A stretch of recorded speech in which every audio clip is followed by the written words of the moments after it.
திமுக அரசின் திட்டங்களை தான் பிற மாநிலங்களும் மத்திய அரசும் காப்பியடித்து வருகின்றன. புதுக்கோட்டை பிரச்சாரத்தில் முதலமைச்சர் மு.க.ஸ்டாலின் பேச்சு. இனியும் தொடர்ந்து நாம தான் ரெக்கார்ட் பிரேக் பண்ணவும் போறோம். நம்ம திட்டங்களை பார்த்து தான் இன்னைக்கு பல்வேறு மாநிலங்கள் காப்பி அடிச்சுக்கிட்டு இருக்காங்க. ஏன் ஒன்றிய அரசை காப்பி அடிச்சுக்கிட்டு இருக்கு. மக்களுக்கான முன்னோடி திட்டங்களை செயல்படுத்துறதுல திமுக தான் ஓஜி, ஒரிஜினல். தமிழுக்கும் தமிழ் இனத்திற்கும் தமிழ்நாட்டிற்கும் துரோகம் செய்வது பாஜகவின் வழக்கம். அதற்கு துணை போவதுதான் அதிமுகவிற்கு வழக்கம். முதலமைச்சர் மு.க.ஸ்டாலின் கடும் விமர்சனம்.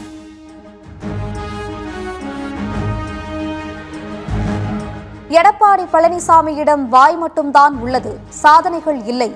கூவத்தூரில் எம்எல்ஏக்களை ஏலம் எடுத்து முதலமைச்சரானவர்தான் இபிஎஸ் என்றும் சிவகங்கை மாவட்டம் திருப்பத்தூர் பிரச்சாரத்தில் முதலமைச்சர் விளாசல்.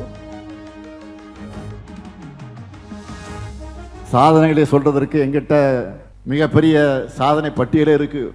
எதிர்கட்சி தலைவர் பழனிசாமி கிட்ட என்ன இருக்கு? வாய் மட்டும்தான் இருக்கு. அதனால தான் பர்சனல் அட்டாக் தாண்டி 10 வார்த்தை கூட அவரால் பேச முடியல. விவசாயிகளுக்கு துரோகம் செய்யும் கர்நாடக அமைச்சருடன் பிரச்சாரமா? முதலமைச்சர் மு.க.ஸ்டாலினுக்கு தஞ்சையில் இபிஎஸ் கடும் கண்டனம்.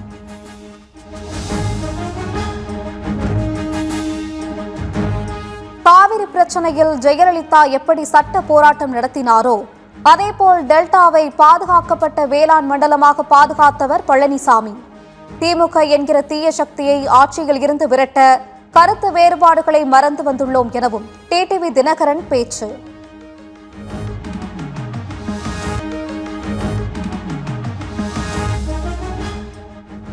ஜனநாயகன் திரைப்படம் எங்கள் தரப்பில் இருந்து கசியவில்லை என்று தணிக்கை வாரியம் மறுப்பு. தணிக்கை வாரியத்தில் இருந்து ஜனநாயகன் படம் கசிய விடப்பட்டதாக வெளியான தகவல் அடிப்படை ஆதாரமற்றது எனவும் விளக்கம்.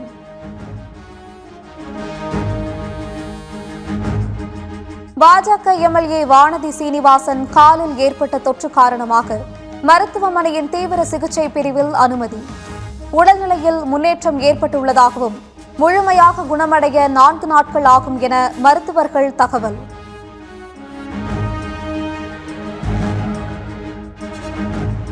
அதிமுக ஆட்சிக்கு வந்தால் தமிழ்நாட்டில் லாட்டரி தடை நீக்கப்பட்டுவிடும் என லால்குடி பிரச்சாரத்தில் துணை முதலமைச்சர் உதயநிதி ஸ்டாலின் பேச்சு. லாட்டரி தொழிலை மீண்டும் கொண்டு வந்து மக்களை சீரழிக்க அதிமுக திட்டம் எனவும் விமர்சனம்.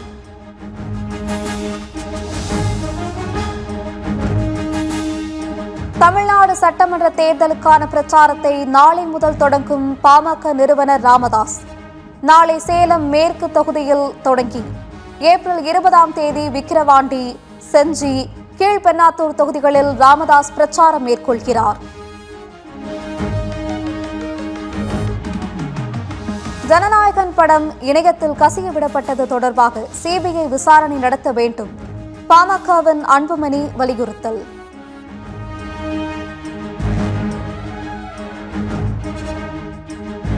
தமிழ்நாடு சட்டமன்ற தேர்தலில் இந்தியா கூட்டணிக்கு ஆதரவான மனநிலையில் மக்கள் இருக்கின்றனர். காங்கிரஸ் மேலிட பார்வையாளர் முகுல் வாஸ்னிக் சென்னையில் பேட்டி.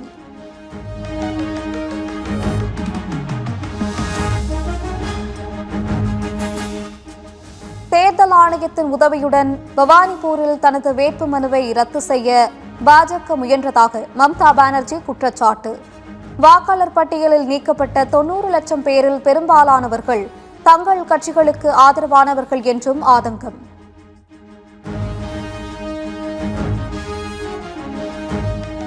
தமிழ்நாடு தேர்தலை ரத்து செய்ய கோரி உச்சநீதிமன்றத்தில் மனு தாக்கல். மதுரையைச் சேர்ந்த கே ரமேஷ் தாக்கல் செய்துள்ள மனுவில் தமிழ்நாட்டில் வாக்காளர்களுக்கு ஓட்டுக்கு லஞ்சம் கொடுக்கப்படுவதாக குற்றச்சாட்டு.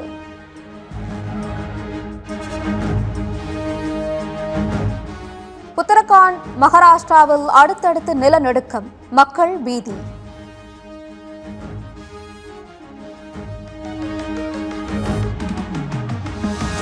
அமெரிக்கா ஈரான் குழுவினர் இடையேயான பேச்சுவார்த்தை இஸ்லாமாபாத்தில் உள்ள செரீனா ஓட்டலில் நடைபெற்று வருகிறது. பேச்சுவார்த்தையில் சமாதான தூதர்களாக பங்கேற்றுள்ள பாகிஸ்தான் பிரதமர் ஷெபாஸ் ஷெரீப், ராணுவ தளபதி ஆசிம் முனீர்.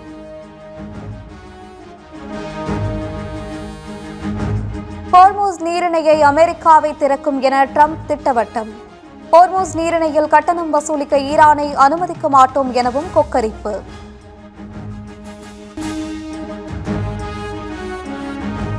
ஹைதராபாத் அணிக்கு எதிரான IPL லீக் போட்டி. ஸ்ரேயாஸ் ஐயர், பிரியன்ஷ் ஆர்யா, பிரப்சிம்ரன் அபார ஆட்டத்தால் 6 விக்கெட்டுகள் வித்தியாசத்தில் பஞ்சாப் அசத்தல் வெற்றி. டெல்லி அணிக்கு எதிரான IPL லீக் போட்டி. சஞ்சு சாம்சன், ஆயுஷ் மாத்ரே சிறப்பான ஆட்டம். சென்னை அணி ரன் குவிப்பு.